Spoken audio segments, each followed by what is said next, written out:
coming up on this week's show, the new company of gaming legends dedicated to making Atari games. A modern TV that makes retro games look good. And we talked to jungle music superstar Pete Cannon about producing music on his Amiga.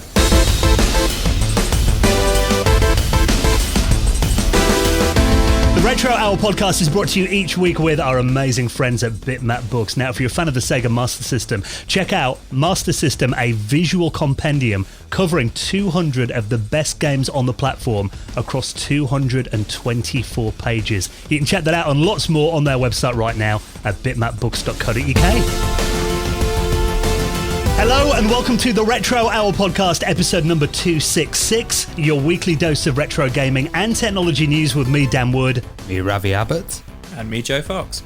And a very warm welcome to this week's show where we take a bit of time out, we reminisce about classic video games, classic consoles, really the systems and the games and the companies that help to shape our life. And each week on the show, we take you behind the scenes, bring you up to date with what's been happening in the world of retro gaming, and bring you a special guest as well. Now, I'm actually feeling quite relaxed this week. Just had a week off and actually finally got to play some games that I got for Christmas, I think in 2019. I was about to say, when you said got in Christmas, I was about to jump in. I was like, what, like 2019? Because I know what you like.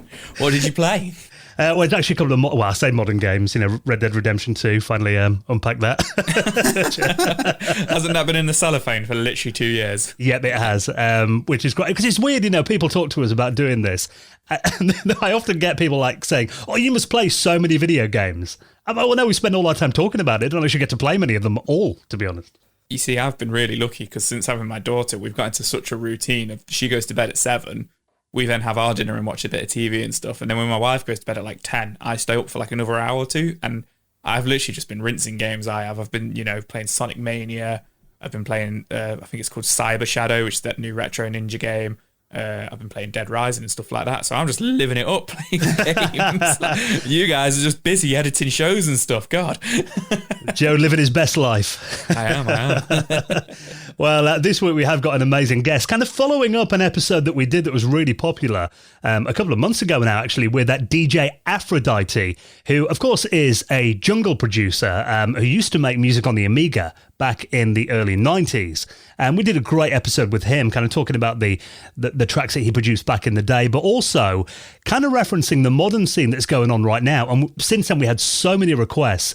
Why don't you talk to Pete Cannon, guys? This guy's amazing. Yeah, we've got Pete Cannon on, and this is an absolutely wicked episode. So I even did a feature on Aphrodite and Pete Cannon in Amiga Addict, so it kind of works in with that. And Pete's amazing because he's making tunes with Amigas, and it's got big press attention. He was in Sound on Sound magazine recently, and some of the tunes he's making are epic, and he actually gets them made onto vinyl. So, they're coming directly off the Amiga onto vinyl, and they sound awesome. He's got a huge setup. We talk all about that. We talk about the techniques that he uses, why he uses Amigas, and, he's kind of repurposing something that was originally used for gaming and turning it into this instrument and, putting it in a modern context. And he puts these videos out on YouTube, and I don't know if you've seen them, but his setup's crazy.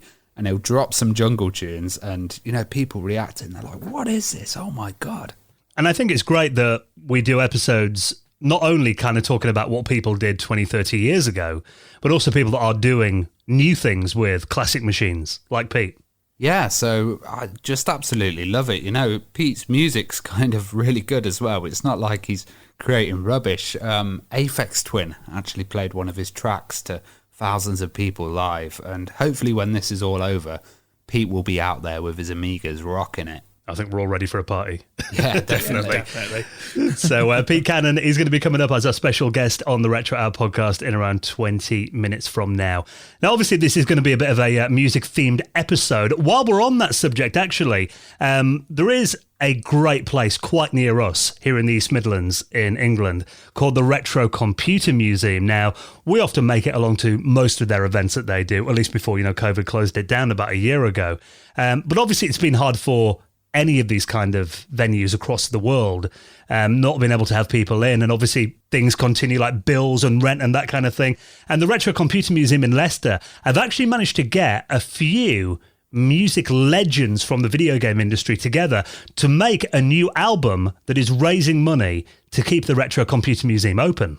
Yeah, obviously at the moment they can't have people in the museum, so they're not able to get an income. And this place is absolutely fantastic. Like, we went down there and I showed Dan, and his mind was blown.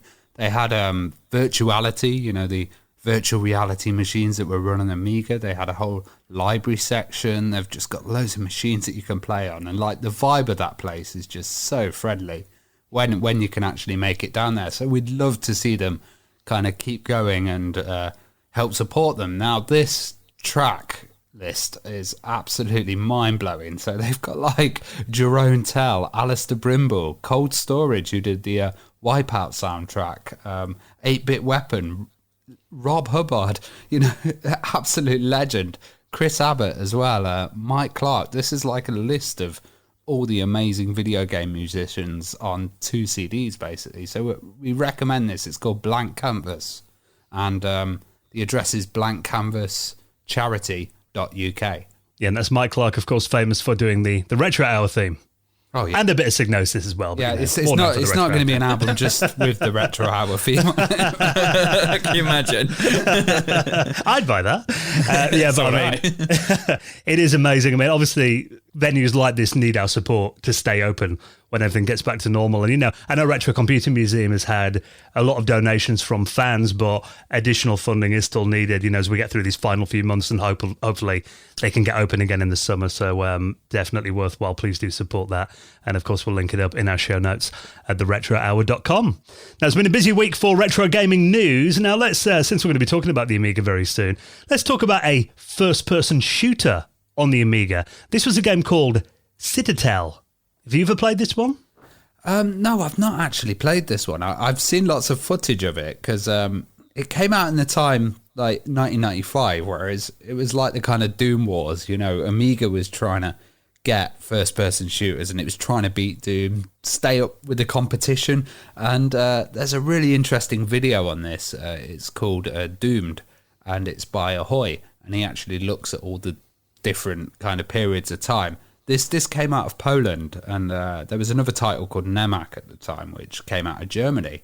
And it looks like the original developers have kind of updated this and got it working a lot better. Yeah, so from what I can see, I mean, I've never played this either, but it does look like a very nice Doom clone. But yeah, the original developers have gone back, and essentially they've got it running a lot faster. It ran quite well in the first place by the looks of it, but they've got it running a lot faster. They've got it running from HD. It says, I'm not too sure what that means because I'm not an Amiga buff. The hard disk. Oh, from hard disk. I was going to say, like, they've got it in HD on an Amiga. Like, they've got it running from hard disk then. Okay, cool. And then they've just generally fixed a few bugs in there, but the main thing is they've got it running a lot faster, and, they've got the FPS up on there as well. But it does look really nice. And it's interesting that they've gone back, like 25 years later. I'm assuming they're probably going to dump it somewhere for everybody to play as well, so everybody can download it and play it. But yeah, it looks really cool. It looks interesting because I'm looking at the video at the moment, and like some of the enemies are like trolls in kind of underpants. And then the other ones look a bit like, the Little Shop of Horrors. Oh, yeah. Yeah. And they're all coming from multiple directions. And you've got the Polish eagle everywhere as well. And it's got, opening doors at all the levels are kind of with floor and ceiling, which was a really big feature back then to actually have floor and ceiling. Some games you had to take them out to speed them up. I remember Gloom was one where you could remove the floor and ceiling. And Gloom was like kind of Amiga's attempt at Doom. It was quite a good game, though. I love that. So rather than like reducing the graphics or anything like that, they just, have an option to take the ceiling out so the game runs better. Oh, God, I miss the Amiga. Well, it is because, the Amiga was designed a bit like, the Mega Drive. It was a sprite-based machine. And then obviously all these kind of 3D games came along. And the developers tried to do 3D games by doing tricks that the hardware was never designed to do in the first place.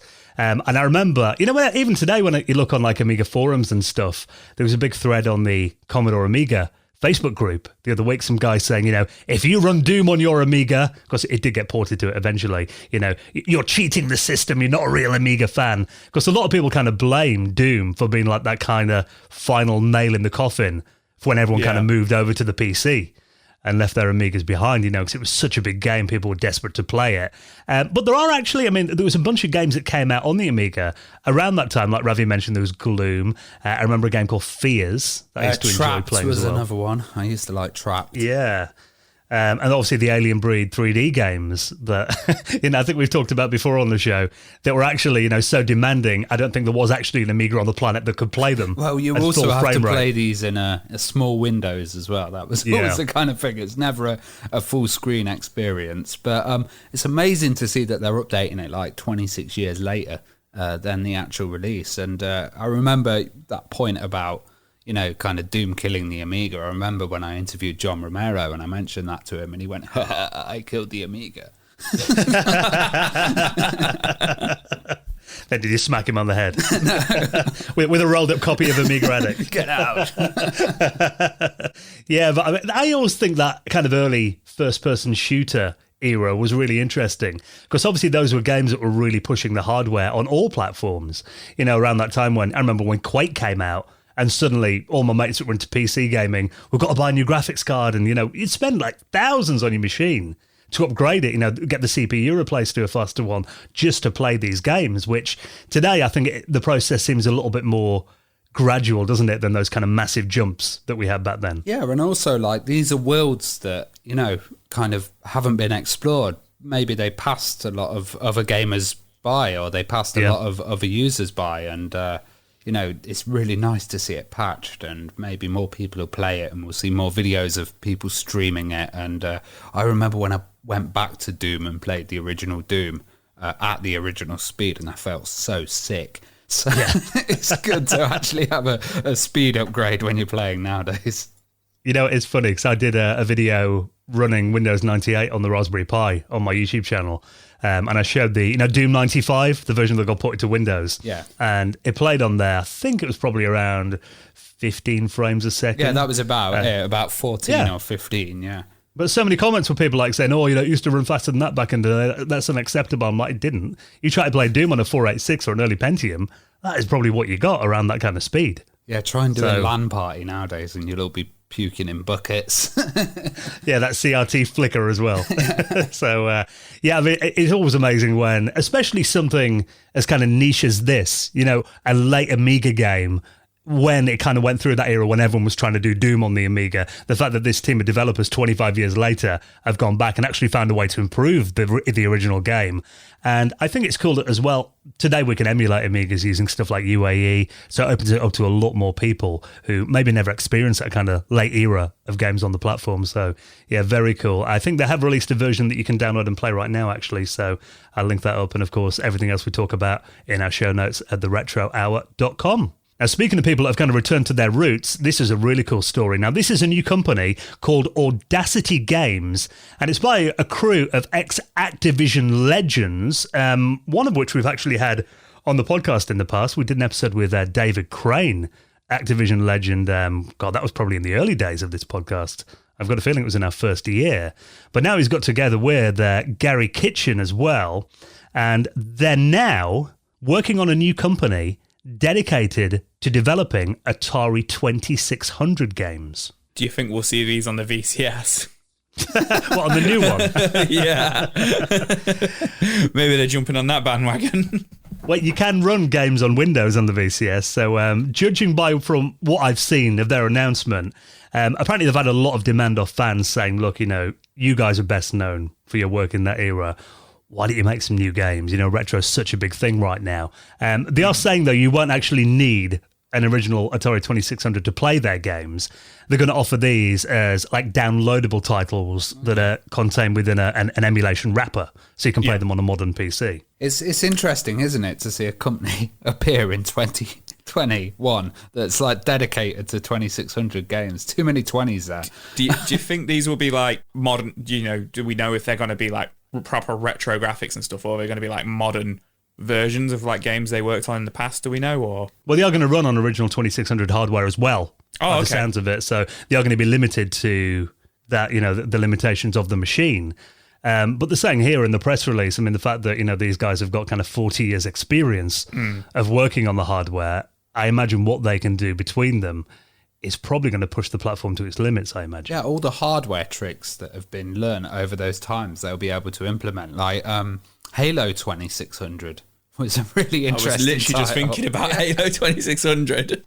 But yeah, no, this could be cool because, I mean, they worked on like Ghostbusters, Donkey Kong. Pitfall as well, yeah. Pitfall, yeah, stuff like that. So, I mean, I'm not big on the Atari 2600, but they're all games I've heard of and, are renowned for being like the good 2600 games. So yeah, it could. I must say though, as soon as I heard this, I was like, oh, is the sound program Audacity doing video games? Yeah, because there is an audio editor called Audacity as well, isn't there? Yeah. But at the moment, I mean, they've got a little basic website, which is audacitygames.com, and there is a little like kind of 10 seconds video on there that just shows like curtains opening and then like a 3D render of an Atari 2600 cartridge. So, I mean, they haven't really given away too much of what they're going to be working on, but I think it is very positive. And I mean, we talk to so many people on this show, having developers on all the time, and we often say to them, would you ever go back and kind of do, retro games again? A lot of them are like, I'd really like to do that actually, when you plant the idea in the head. So it is cool to see that a group of people that are so famed for doing these massive titles on platforms like the Atari 2600 are going back to roots and actually showing a bit of love to that platform once again. Obviously, it proves they think there's a commercial angle there, I guess, if they're going to be selling these. If they're doing carts as well, obviously there's got to be factories to produce these, and then maybe that will enable more people to kind of enter the 2600 business. And they must be releasing boxed versions and manuals and all of that kind of stuff. So it could be really interesting, get some more people on the team and actually create a little industry. Yeah, I mean, especially if they're bringing out physical as well. Because, I mean, when you go for products that hardcore collectors want, I mean, it's all well and good putting something up there that you can download and play in an emulator. But, the real fans want that full experience. So as we know, getting a video game back then was more than just playing it. It was the box, it was the artwork, it was the physical media as well. So it is important, I think, that they are doing that too, I think, to kind of give it that full, like a retro company kind of feel. Yeah, and Atari Age at the moment, they're really huge, and I know they've released some games as well, so there's a huge community based around this as well, which really interesting. Yeah, let's get a few more old school developers back making retro games again, so looking forward to see what these guys come up with. Come on.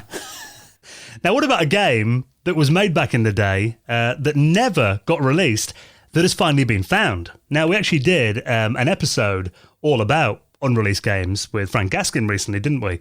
That new book that he's got out with our friends at Bit My Books, actually, the games that weren't. And this was a game called Pub Jumper Mario that was made back in 1983. Yeah, this looks hilarious. Like, I've just been watching this and I've been like, I miss the pub so much. Like, so this game's working on me right now. So yeah, this is an unofficial Mario game for the C64 that came out it didn't come out, but was made in 1983 by a young boy who was only 14 at the time called Jeremy. Now, we've not got his surname on the article I'm reading, but he actually made Mario's Brewery and Firefighter Mario, which were both, preserved digitally in 2015. And now we've got Mario Pub Jumper Mario, which is essentially a clone of the Popeye game for the C64. And rather than, running around as Popeye fighting Bluto, you're fighting a pub bouncer and you're running around collecting pints of beer and drinking them, which just sounds like a mad night out on, when lockdown ends, really, to me. But yeah, apparently, essentially, he made this on the C64 in like raw in machine code. From what I understand, he did it like in a local shop. Like he used to go into the local shop and do it on their C64. Oh, wow. And then they had it set up for people to come and play it, and they just never put it on a cartridge or capitalized on it or anything like that. And somehow they've got a hold of the original game. So I'm assuming the shop or he still had the original C64. And now he's put it online for us all to play. He never could have released this as well. Like Guiana Sisters got taken down, but Nintendo would have absolutely lost it. The fact that on the title screen and the artwork for the game is so blatantly Mario drinking a pint. With Bluto. Yeah. With Bluto. Yeah. It's just brilliant. But yeah, honestly, it makes me laugh that this has just made me nostalgic for going to the pub. That first night out, Joe, you're going to be there in the bar dressed as Mario. Dressed as Mario, running around drinking pints, jumping over bouncers that look like Pluto. But you know what I'm really impressed with is, like you said, he was 14 years old when he made this. Yeah. The graphics are actually really good. Yeah. Especially think how hard it was to do graphics like that in those early days of the C64. Yeah, honestly, you can tell what's going on. You can tell it's bottles of beer and pints and stuff like that. And sometimes on those games, you've really got to use your imagination, haven't you? But yeah, no, it is a shame that it didn't come out, and then we've got a nice cease and desist story, to talk about. I say nice, but yeah, you know what Nintendo are like. But also, it's a bit weird. Like, he's dodging the booze and the beer, like getting chucked at him. So has he had too much? Oh, I don't know, because if you flick through the video, in some of them he's collecting it. So I'm guessing it's different per different items per level, yeah. like what you have to do and stuff like that. But yeah, he is dodging them on some levels. So I'm guessing it's what you've got to do on that level. Depends what beer's been thrown at you, I guess. If it's like a Carling, you'd probably avoid it. But, something nice. Ooh, the shade. So, yeah, if you want to download that, grab it while you can. Like we said, Nintendo. We'll put it in our show notes. Now, let's talk about, obviously, RetroArch, very well known for being a very popular emulation front end that we load all our emulators in. I've got Raspberry Pis, that are loaded with RetroArch setups. And now the team is developing a cartridge adapter. Yeah, this looks pretty cool. I'm going to try and simplify it for my own sake more than anything, because this wasn't what I thought it was initially until I read. When I first saw it, I thought, RetroArch console. That would be so cool.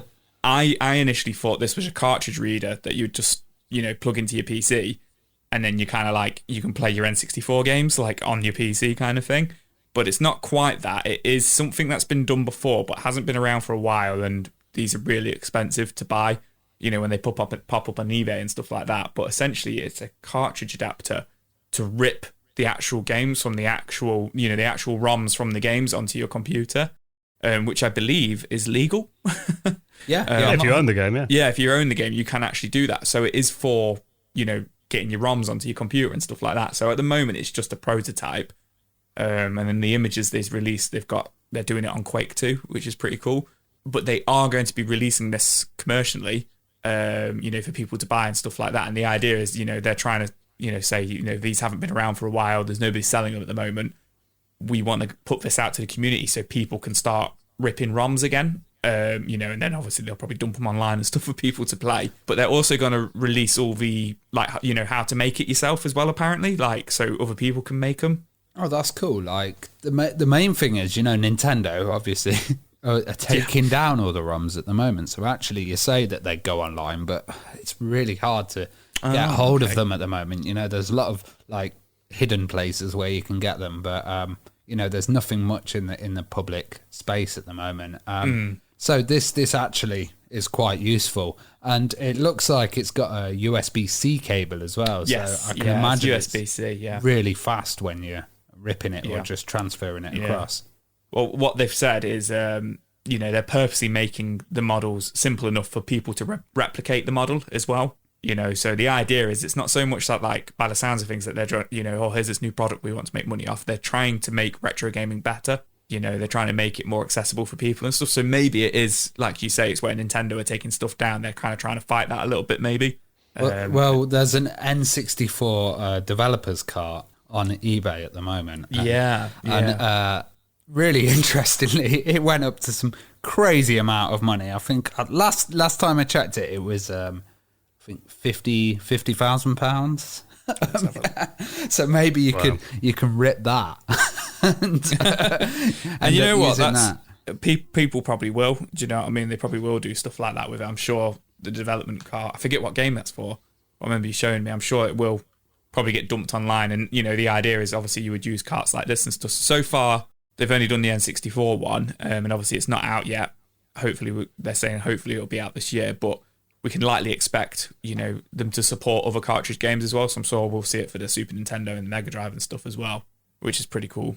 That was the first thing I thought when I saw this. It is going to be a godsend, I think, for people that manage to get hold of games that haven't been dumped already, whether it's prototype versions or, there are games out there that were just produced in limited quantities and people might have maybe one in their collection that they want to get out there, but obviously kind of ripping a cartridge yourself on the original hardware is very difficult for most people. Yeah, I wouldn't have a clue where to start with something like that. Whereas if I had this project, like this product, I'm pretty sure by the looks of things, the idea is it's just kind of a plug in and go kind of thing.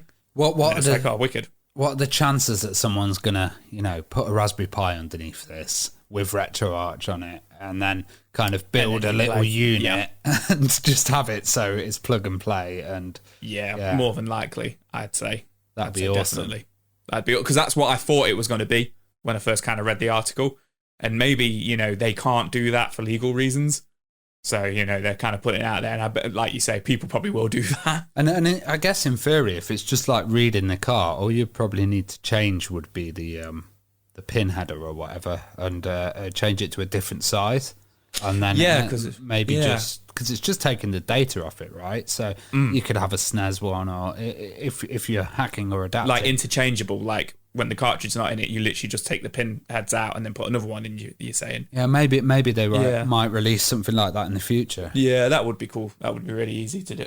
Well, I'm not saying it'd be really easy to do. It'd be really easy to work. It would be really easy to, like, as a consumer to do. You make it, Joe. You make it. Can't make it. Give him a soldering iron. I'm not saying that's easy to make. I'm saying it's easy to use as a consumer if they made something like that. Yeah. Just to get that straight. And it is a legal way to play these games, That's how a lot of EverDrives work, really, isn't it? You just put the ROMs in, it reads, kind of dumps the ROM into the cartridge's RAM, and then you play it. So, I mean, it is just, you could actually, imagine, run emulation using something like this. And like you said, I mean, the fact that they're just little dongles that kind of sit on the end of a USB connector, it would be easy enough to, I imagine, not that I can make it either, put interchangeable units on there that you could then have for all your console collection. Like you said, it's just putting a different pin out on the header, I imagine. So very cool, I think. Yeah, like you said, Joe, I wouldn't have known, if I had a cartridge, I wouldn't have known how to get this dumped. No. With any current solution. So, very cool, I think. Any way that we can kind of get a really solid archive of retro games and kind of get as much archived as possible while we can, I think is a really important thing. Now, obviously, one thing that we spend a lot of time looking at when we're playing retro video games is the display. And that's always been a bit of a headache. I mean, I've had arguments with people on forums before. And I've had a few people kind of jibe me for this, that I've got several CRT monitors in my room. I think looking around, I've got about 5 in this room now. Maybe slightly addicted to using them on my old machines. Don't wear a football shirt in there. Sort of static. Well, it's, because I went through a stage when I got back into retro of trying so many different kind of displays, modern displays, to get my systems looking good. Hooking my Amiga 1200 up to an LCD TV, a plasma TV, a computer monitor with an adapter. None of them ever looked right. The pixels always looked really jaggy and blocky, and, the blacks were never true black. They're always like this kind of light grey kind of colour.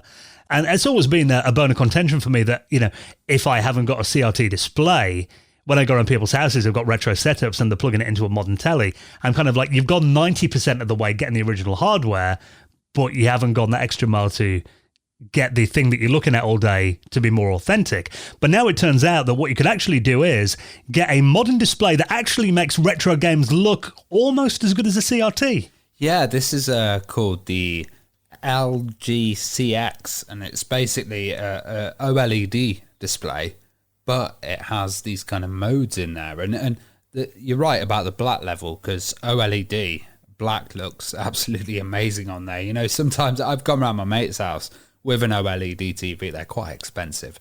And I've watched stuff on it. I'm like, I'll turn the brightness up a bit because it is so black in certain sections. But this monitor actually has like filters on it that are CRT filters. So you can have the like scanline effects going across it. And that's like absolutely ideal for gaming. Because CRTs obviously haven't been made for over a decade now.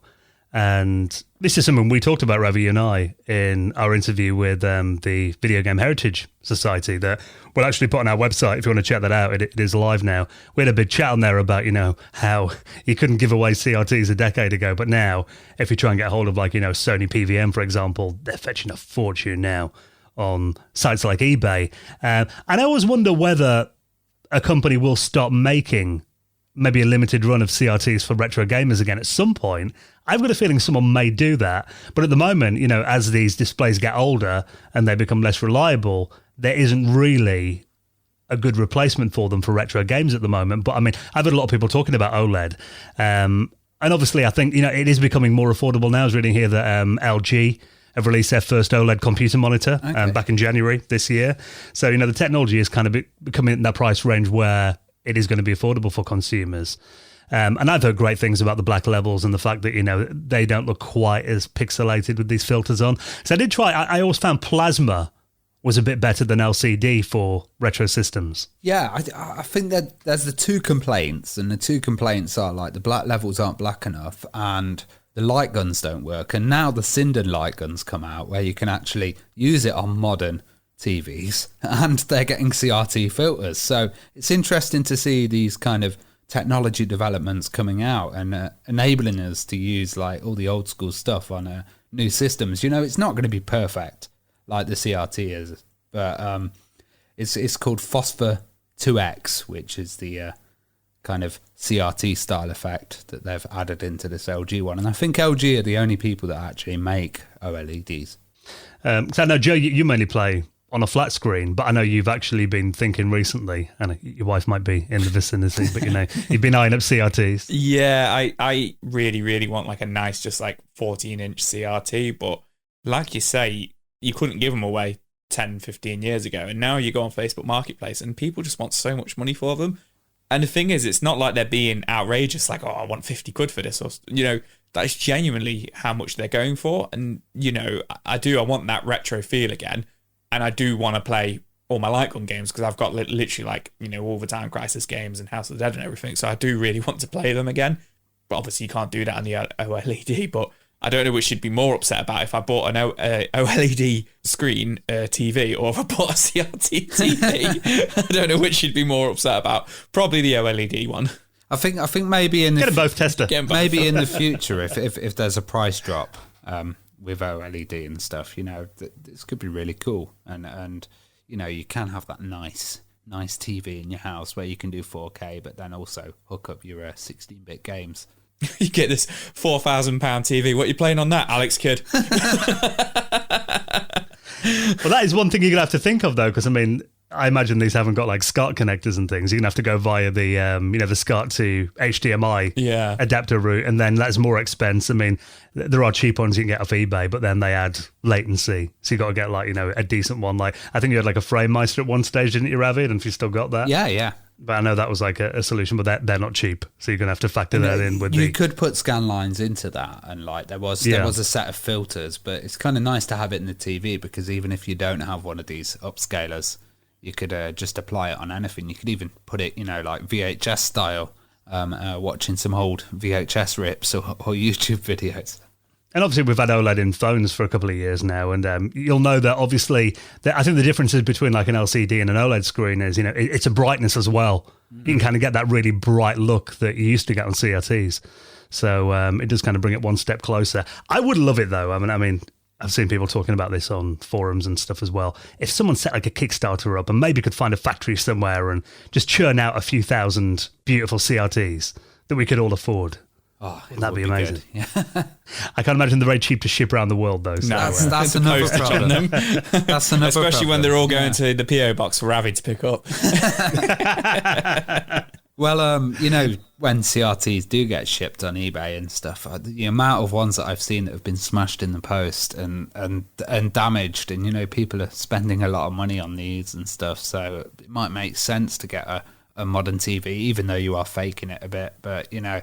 Yeah, I've seen like PVMs destroyed. I've seen, you know, these people don't handle them very well when they're getting shipped. No, and it's heartbreaking when, I've seen it on forums and stuff and Facebook groups as well. And that heartache of opening the box and then seeing this thing you've been excited for that's been shipping to you for like the last 2 weeks. And yeah, it's all smashed to bits inside. And yeah, getting replacement cases and all that kind of thing for a lot of those screens. Not the easiest thing in the world to do. So, yeah, it would be great if we've got a new run of those. So if anyone's thinking of a, you know, a nice little Kickstarter idea, make it happen. We'll give you a plug. Right, let's give a big shout to someone else that we love. This is, of course, this week's sponsor, our very good friends at ExpressVPN. Now, can we take a second just to whinge about Netflix?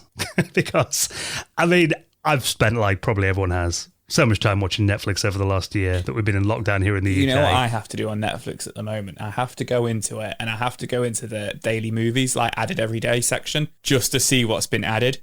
Just because I just feel like I've watched everything that's on there. Do you know what I mean? Like, so I'm just constantly going through it. What's new? What's new? What's the new film they've added today? Well, what about this, Jeff? I told you, Netflix actually hide thousands of shows and movies from you. I know. Just because you live here. And then they have the nerve to increase their prices recently as well.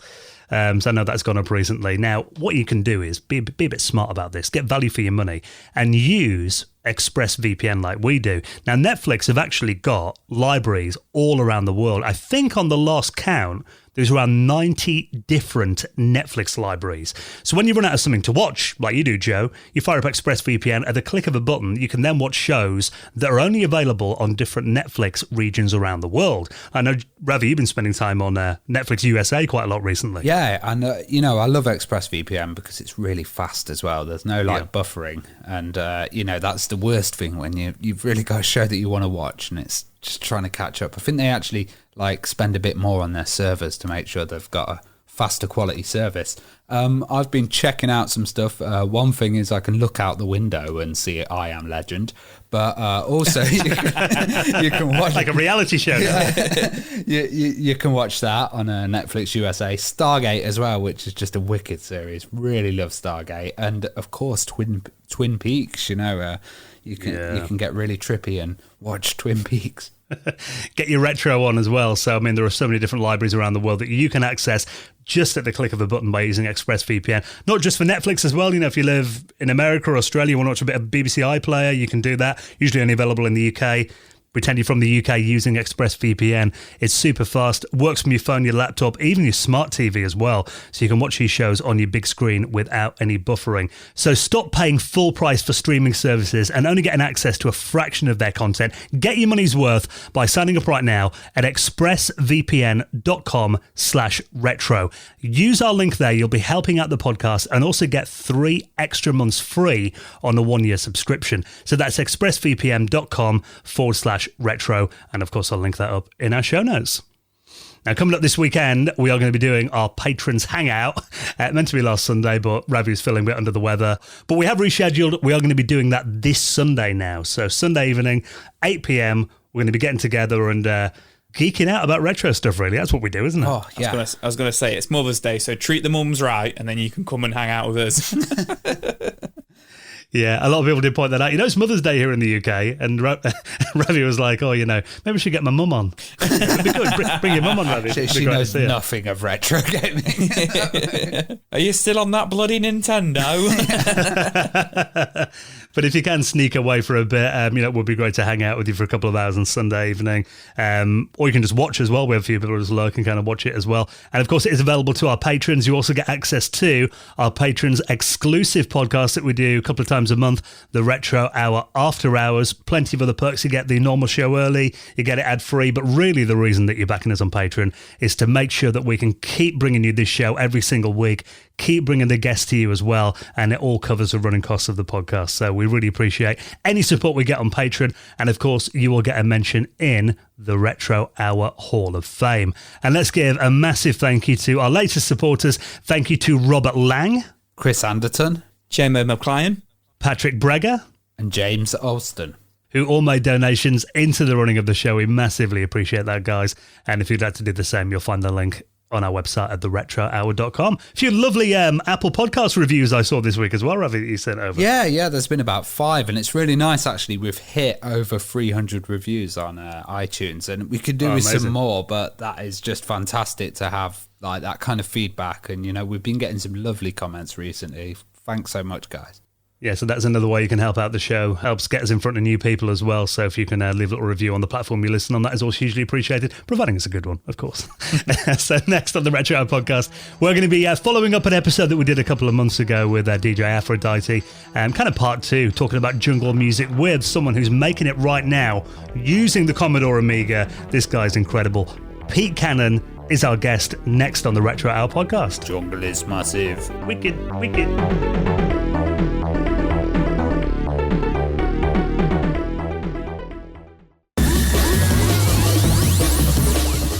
You're listening to the Retro Hour podcast, and it is time for our favourite bit of the show where we get to welcome on this week's very special guest. And recently, we have been on a bit of an Amiga jungle tip. Of course, we had the legendary DJ Aphrodite on recently. And our guest this week has caught the attention not only of the retro and the Amiga communities, but also the music scene in general, after he featured on this really popular video on that Sound on Sound magazine's YouTube channel. So to talk more about that and his amazing work that he's doing on the Amiga, let's say hello to the superstar Pete Cannon. Hey, Pete. Hi, mate. How you doing? You all right?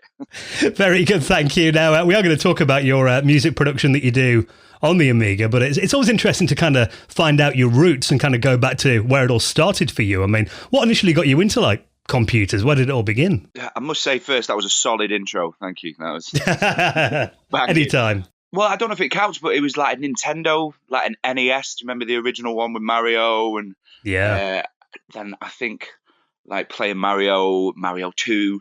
But I think that when they got the Amiga, I was 11 years old, and it was the Captain Planet set. And I think that was the catalyst kind of thing that got me into it, really. A bit more than just kind of playing games, kind of getting into the demo scene, picking up various like discs at markets and things like that, and going, oh, this computer can do other things. I wonder what else it can do.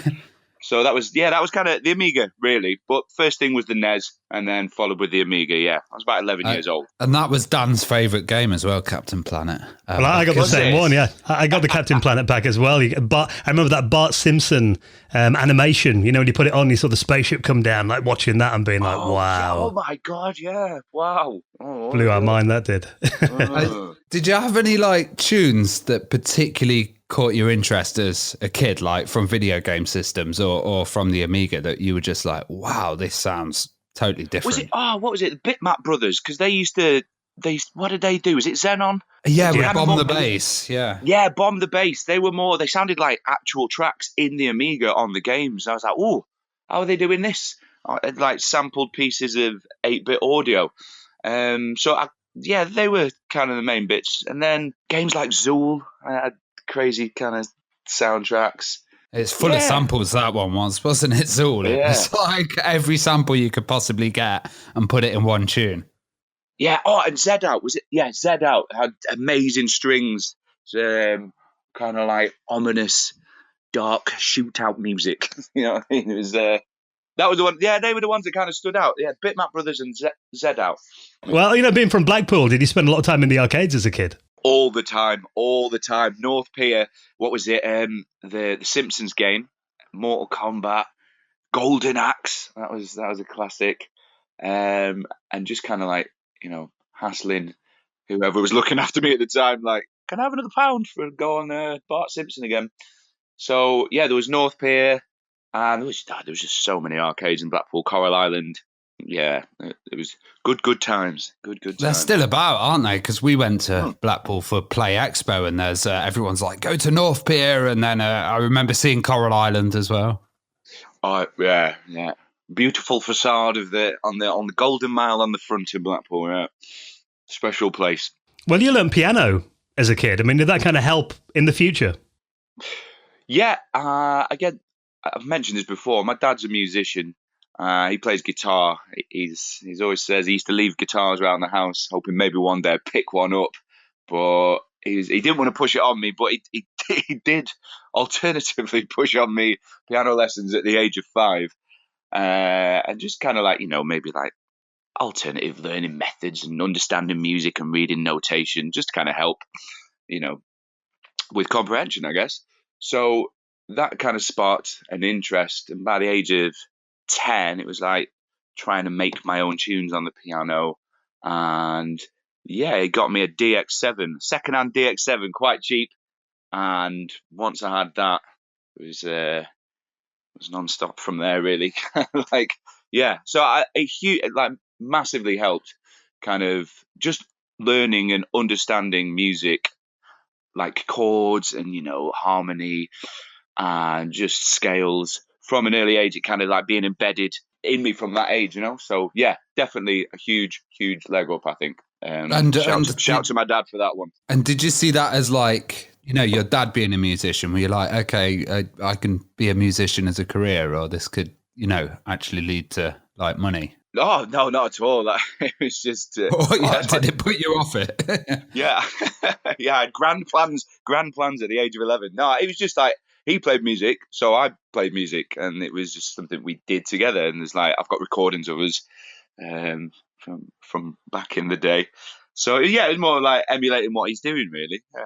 It changed a little bit when I went to music college at 16, when I kind of took it a bit more serious, you know. Well, I remember like being a teenager and, you know, before I was old enough to go out, like sitting in my room and listening to like a lot of pirate radio, you know, I was always waiting to hear the good new stuff. I mean, was there much pirate radio around your way then when you were young? Well, we used to have a Key 103, which was Stu Allen. So he'd do like various like mixes. He'd do a house one, jungle one, and a hardcore one. And I had to put like the antenna out the window to kind of make sure I could get a signal. And I would tape those every week. So that was kind of like getting into like, you know, checking out the new tunes that he was playing.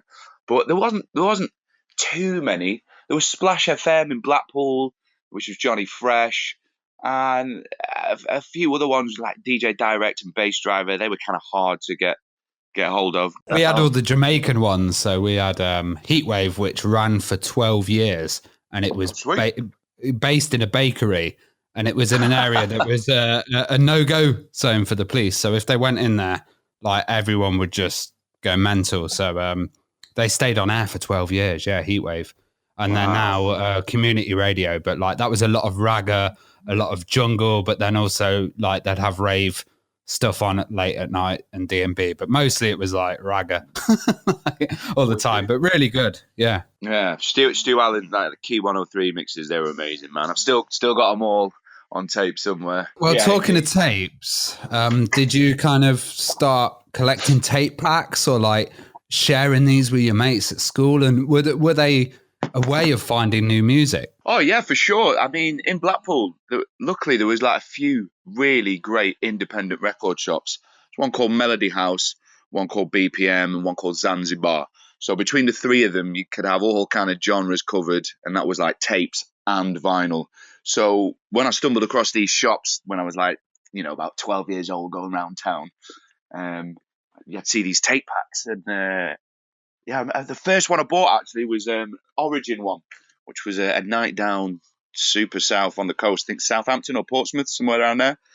And once I kind of got that, the bug began really. And it was about just who had the best tapes at school and just swapping tapes with everybody and just taking over my dad's, you know, double deck hi-fi Iowa system and pissing him off. Why is this tape thing on again? Just like, you know, copying tapes all the time, listening on the bus, your Walkman, like the speaker down your blazer and listening in class, just all the time. Yeah. And then from there, I guess it was tapes first, and then it was like checking out the records in those shops as well. Did you have like a tape that you kind of lost and that was your ultimate kind of tape one that yeah. you know, the one that got away? Sounds like you did, maybe. Yeah. Loads. Yeah. Yeah, do you know what? It was the first one. I've mentioned it before, but like as an Easy Groove tape at Obsession 1992 West Point. I think it's like November. I got a copy of it for a lad at school called Raving Reedy. Shout out to him. And I just didn't understand what was going on. I was like, I didn't really understand DJing and thought they would like the DJ would just play one big continuous record. So I had this tape and then figured out that, you know, they were mixing tracks together. And then, yeah, I'd had this copy and I lost it. I just don't, I think I lent it to someone, you know, you never lend your tapes out. But years later, I figured out where it was actually from. And then with like the joy of Discogs, I've managed to buy every single record in that set. And recreate it. But for years, it was like, I don't know what this song is. It was elusive tracks, you know, and like kind of obscure bits of techno. Yeah, I'd say that one, the Easy Groove tape. There's probably one I just can't even remember, to be honest. I had one that I gave to a girl to impress and then never got back. It's always for a girl, Revy. Yeah. Oh, no. There you go. You mentioned about, the 4-track that your dad had. I mean, how important were those little 4-track tape mixers, when early started out making music, for that stage in your career? Well, yeah, massively. Like, just having access to a few little bits that my dad had. It was an Amstrad 6-track with a record player at the top of it. It was terrible. Honestly, it's pretty bad. But you could put the DX7 in. I had a little drum machine, and then I could plug the Amiga in. So all these sounds were together, coming out of the speakers, and it blew my mind.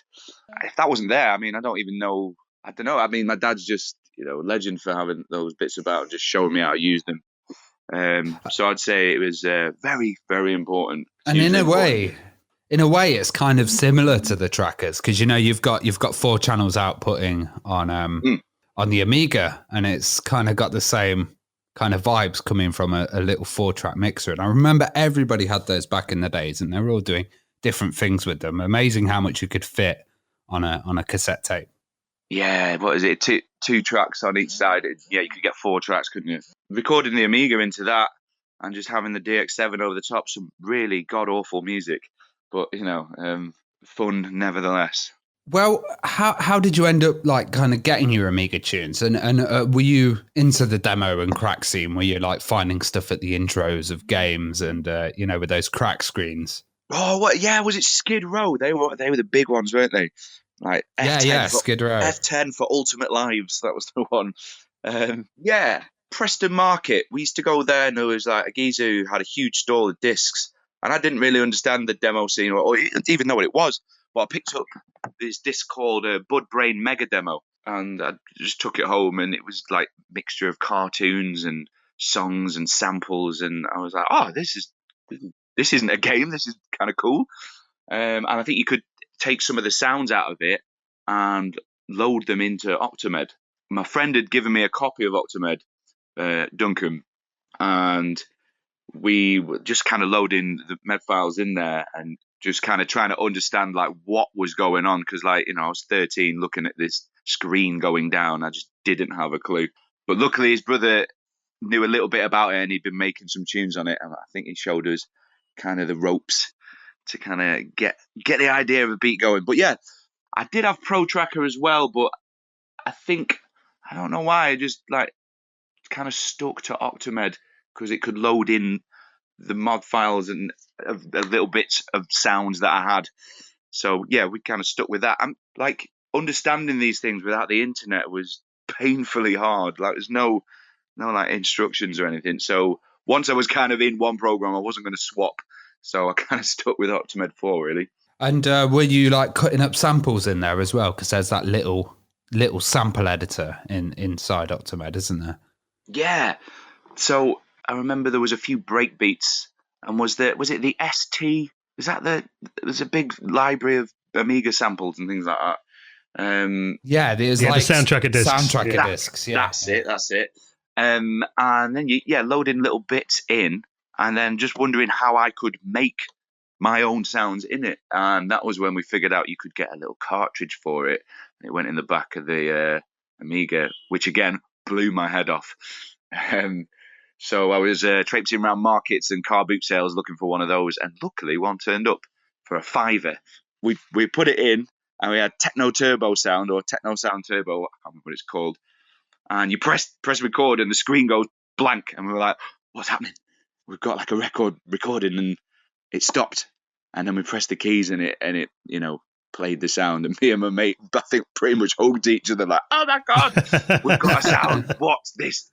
And from there, wow, I mean, it's been like trying to get the same high. Do you know what I mean? And you feel 10 seconds into RAM or something before it filled up. Oh, yeah, less than that. Maybe, yeah, about 7 seconds or something. Crazy. And you could do all flanging effects on that Techno Sounds Turbo software. I remember you could speed it up and slow it down. It had a real selection of cheesy effects on top of everything. Yeah. I mean, I don't think you could actually apply them to the sound you'd recorded. You could do a bit of delay and a fade out. But if you were auditioning sounds through it, it had a huge selection of flanges, phases. And I've been using it recently, actually, just running sounds through that and then straight back into the Mac, and it just gives it that instant Amiga Paula chip shine. Something I couldn't really do back in the day. So it had some interesting effects. But I think the best one for recording was it Audio Master 4. Yeah, that when we got that, like, you can actually time stretch on it. And that was another thing. It was like, oh wow, what's going on? And it's like, oh, got all a bit mathsy and like, oh, if I double the time here but change the pitch, can make it sound like that Terminator track or whatever, where the drums go up. So I mean, those two programs, insane. Did you kind of get on any later versions of Optimed? Because I know that it got into like Optimed Sound Studio, and you could add extra channels and like double the amount of channels that you had. I think it went up to 8. Yeah, I mean, you could do it on Optimed 4. You just had to. I think that two samples would then share one output. So you had to adjust the levels to 32, but it sounded awful. So people used to use 2 together, didn't they? Like Aphrodite with the space bar, or I think you can MIDI it up. But I did get later versions of Optimed, and again, I don't know. I was only like 13, 14. I was like, this looks a bit different. I haven't really got time to learn this. I'm just gonna keep with what I know. Like, again, no internet. I can't. I was too excited making music to kind of like learn the new ones. But I had Optimed 5, which was pretty similar, and then the Sound Studio, I think that was a bit snazzy, wasn't it? You could like get those 14-bit, is it Toccata cards, like for your Amiga 4000? I've been been on the lookout for one of those. If anyone's got one, shout me, please. And I remember you could also, you could extend it, but also you had to like reduce the tempo by half. That was it. When you did extend it, so like it would all just sound funny. All interesting learning curves, indeed. I mean, obviously that was going on the Amiga, but the Atari ST was also a massive computer in music production. And obviously Cubase started on the ST. I mean, did you have much experience with that back then? Were you using Cubase on the ST as well? No, not at that age. I mean, my friend had an Atari ST, and we knew that it had MIDI like direct on it, which I thought was cool. But I didn't actually know what Cubase was.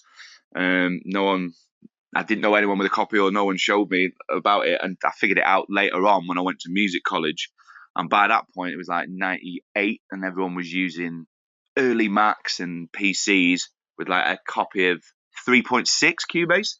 So I kind of learned Cubase then, coming off Octamed, going from Octamed. And then, Cubase was the one for me for years. So I went reversed way round, got an Atari ST because I used to have Cubase on a PC. So I then knew how to use it. It just was basically a grey version. But, oh man, it's so solid. Honestly, the ST I've got is 4 meg maxed out. It's not crashed once in 4 years. It's insane. So good. I use the Amiga because of the Paula sound chip and the sampling capabilities of it. It sounds really raggo and rough, like early rave music. Cubase didn't have, on the ST before the Falcon, you couldn't, it was just running MIDI. So you'd have to have a sampler. So the Atari was a sequencer, wasn't it? And like the Amiga could do sound. So a huge difference, because you'd probably have like an Akai or an EMU hooked up to your Atari and a little mixing desk, whereas the Amiga could just do 8-bit, just left and right out into like, your stereo. So, probably, I think the amalgamation of like a sampler and Octamed is like the dream setup, because you've got like 4 channels of 8-bit audio, and then, you can have the 950 running on the external channels. So, kind of a big difference. And then when the Atari Falcon came out, you could actually do hard disk recording. Do you remember that? Yeah. DSP as well in it, didn't it? Yeah, and then I think, that is where that took over massively. I'd love one of those as well. They're really expensive these days, aren't they? Yeah, I think the last one I saw on eBay went for about 1,500 quid, I think. Oh, Jesus. Oh, there you go. Yeah. Well, obviously you're doing this stuff on your Amiga in your bedroom as a teenager. I mean, when did it get to the stage when people were taking notice of your music, and how did you get it out there at that stage? Oh, Well, I went to music college at 16, so learning kind of how to maybe make music a bit more properly, shall we say, using mixing desks and learning how to mix tracks down and master things. Then went to music university at Leeds College of Music, and I think just honing the skills for like 6 years doing all of that kind of helped. And then making early hip hop music with this kind of first little bits I put out, really. Yeah, But meeting people along the way at university and college, making music together, until eventually, say, mid-20s, having a few records out on High Focus, which is a UK hip hop label, with people like Baxter, Day Dyke, Flip Tricks. I think maybe that was like, first times getting stuff out properly, I think. was there any kind of resistance from tutors and lecturers about you using the older equipment? And were they saying, get onto this new stuff? I think the lecturers, they used to listen to some of the things that I'd done. They were more impressed that I was like making tracks with an Amiga still, like, because it's all out at home. But all I wanted to do was get a PC and get a little sound module and have a setup similar to they had at college. So they kind of just listened to what I did, but I was more just pushing, wanting to get a PC really and kind of develop my sound and because at that point having an Amiga was, because you were trying to keep up with everything. I think like rose tinted glass and looking back at it now, I'm maybe having a better skill set and being able to tidy it up and EQ it and compress it. I can kind of work with it a bit more. But back then it was kind of a raw sound. Yeah. Which is interesting. So today, a lot of musicians are trying to kind of capture that sound again, and having the real hardware, I imagine, is a lot easier than trying to do it with modern stuff and trying to get that grit that the Amiga sound chip had.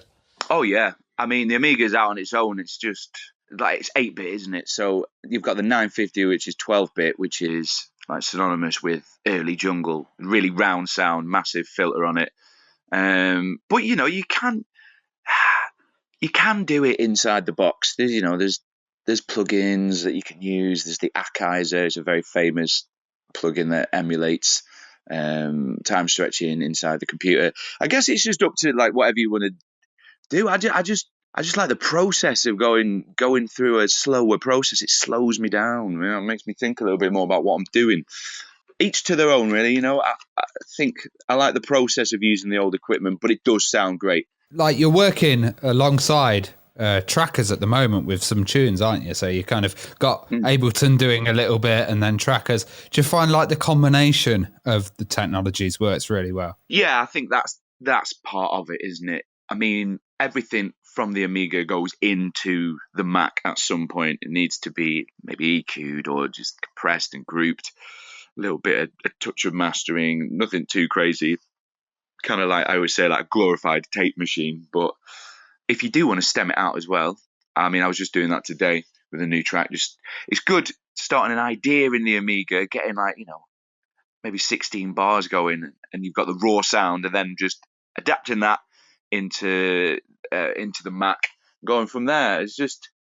It's little stages of letting the song grow instead of just going, I've thrown 1,000 samples into Ableton and I'm already bored and lost. So I think the combination of it all is the winning formula for me anyway, and a few outboard synths and stuff to play with, stuff to have fun with, Well, what kind of like mastering and processing do you do on the Amiga stuff? I mean, do you do any things to kind of clean up that sound then, or do you keep it raw? Oh, yeah. I mean, it's got to do a lot. So it goes out of the Amiga into a little pedal which has a compressor in it, just a touch, like just to knock the dynamics down a little bit. Then it goes into my desk. It's EQ'd from there, and that goes into Ableton. And then, you group the drums, EQ and compress, and then separate the bass. And then they'll go to the master.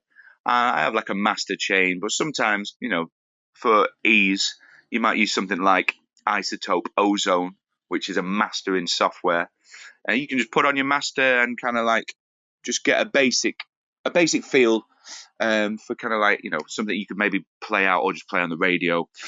So yeah, it's a whole process to kind of, you have to give the Amiga life. It can sound a bit dull coming just straight out of it, I don't know if you've found that like making tunes or just like, getting sound out of it. What do you reckon? I found I was using it on big sound systems and I was like, this is sounding rubbish. And then someone's like, oh, there's a high pass filter in there that you can turn off. And then I turned that off and I was like, oh my God, this sounds like a synthesizer or something. Like the levels went crazy. It was great. Yeah, man, definitely. Do you have any like kind of hidden tips and tricks like that you kind of use to help the sound? I think you do need to EQ it off the desk, like giving it a little extra bass. But then I'll say when you do get quite a lot of noise out of the Amiga, so it's always sensible to EQ that out when you get it into your Mac. You might do a roll off on certain things just to keep it tidy. Because as you say, if you start playing things in clubs, it's got all the raw sound on it. It'll sound really rough. But then again, there's a bit of a charm. You don't want to lose too much of it, Like yeah. Like I've played live and people, they love hearing that kind of up and down sound because they haven't heard that since the 90s. And that kind of everything comes out at mid at the moment when you're doing something. And this is just like, whoa, all over the place. It's like, I wonder what Aphrodite was doing with, like Some Justice, that track. I don't know, like how was that mastered? How was it EQ'd? What did they do to it? 'Cause, that you can tell it's an Amiga, but it's still it's there, isn't it? It sounds great. It sounds fantastic. Yeah, it's so clean. Yeah. Well, you recently got interviewed by industry magazine Sound on Sound that I mentioned before, that video that, I've been seeing that shared in all the Amiga groups over the last 6 months or so. Are you noticing kind of more mainstream press are getting interested in doing things on machines like the Amiga and, things that are a little bit different? Yeah, I mean, off the back of that video alone, like Dizzy Rascal contacted me, which was like, wow. Just on the bus, like, just on Instagram, it's like Dizzy Rascal dropping in the DMs. There you go. And then like a guy called, Duke Dumont as well. He's that big house producer. Yeah. He's contacted me off the back of that video. I think people are just watching it and it's something a bit different, isn't it? And it adds to a sound. So yeah, I think there's like a lot. I know there's a lot of people who message me like, how do you set up an Amiga? I'm going to buy one. I get like one of those messages every other day, I reckon. So people are watching and listening, and like there's a good community, isn't there? There's like, Amiga Jungleism. There's Mikey, Spicy Mikey, Phineas 2, Kid Libs using, the Amiga as well now. And yeah, in fact, Aphex Twin played Kid Lib track and one of my tracks made on an Amiga in one of his sets before lockdown, which was kind of bonkers. So yeah, I reckon there's still interest there, isn't there? Yeah, I think it's crazy the level of interest. Like we have a guy, Aaron Wright, that was producing a tune, and he did a conversion of Shaggy's, and then Shaggy's assistant showed him it on Optimed, and I think it's like the kind of look of Optimed. It looks like you're trapped inside the Matrix or something. So like when people see that, they're like, wow, because it's so alien to anyone using a DAW or a sequencer. And maybe it's a kickback to kind of getting a bit bored of just the digital or just internet overload in life in general. I don't know, just a bit of nostalgia, especially for guys like us, I reckon. You know what I mean? It's just that nostalgia is just amazing. It's one of the reasons why I got it back out, really, originally. But yeah, huge scene at the minute. So many Facebook pages, and people showing off their Amigas and recapped and repainted Amigas and whatever. So it's all interesting. I love it. It is good. I wonder if the pandemic kind of helped with that. Because I was reading, Yeah, that's kind of that's what I was kind of getting at as well. Yeah, people just, what am I going to do? Sit in? Get the Amiga back out. Why not? Let's escape to a happier time. Yeah. Yeah, maybe. Yeah. Well, you recently brought out an Amiga themed album with a free sample disc in there as well. I mean, tell us a bit about that then. And do you think a lot of people have kind of sparked their memories for the Amiga checking that out? Yeah, I reckon. I mean, that was definitely like the best selling one by a mile. It was a homage, so we say, to the Amiga format cover, and ask your newsagent where the floppy disk is. So I was like, I've just got to do a floppy disk, haven't I? So I did a limited edition with 100 floppy disks as well. Yeah, people loved that one, man. And then I seen people loading up Optimed and using the samples that I'd given them and just remaking stuff again. Yeah, and that's on N4 Records.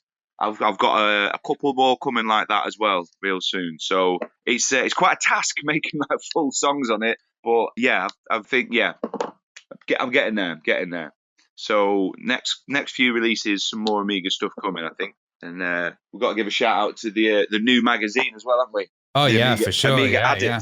That's the one. Yeah, we've got to have an Amiga Addict based album as well. Oh man, I'd love to. That would be awesome. Yeah. If a current Amiga magazine rather than one of these old past magazines. Yeah.